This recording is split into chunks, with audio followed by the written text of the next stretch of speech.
A city police sergeant finds himself on the other side of the law, accused of assault and misconduct, facing dozens more charges after he was first arrested months ago. If convicted, that officer could spend the rest of his life in prison. WJZ is live. Rachel Minitoff with the announcement from the city state's attorney. Rachel.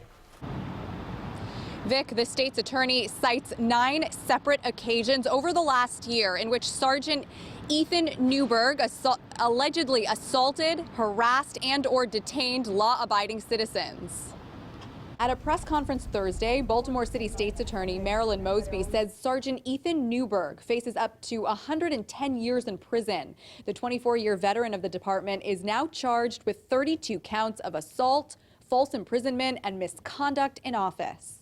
The indictment alleges that Sergeant Newberg, acting beyond the scope of his authority, engaged in a common pattern and practice of harassment and intimidation to knowingly, intentionally, and unlawfully harass, detain, and assault law-abiding citizens for the improper purpose of dominating, intimidating, and instilling fear in the citizens of Baltimore City.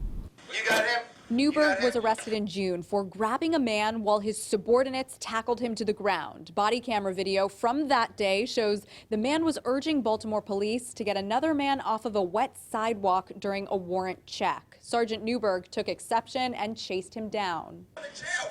You don't know how to act. Mosby says after this incident, her office opened an investigation, and they say this is just one example of Sergeant Newberg's illegal conduct. Investigators spent months looking at the sergeant's body-worn camera.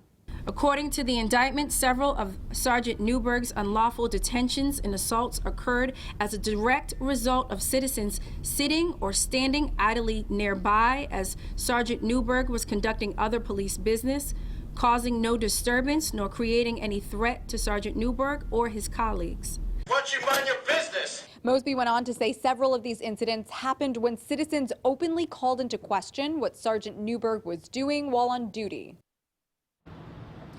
The state's attorney's office says it's now deciding what to do with any convictions that the sergeant was involved in.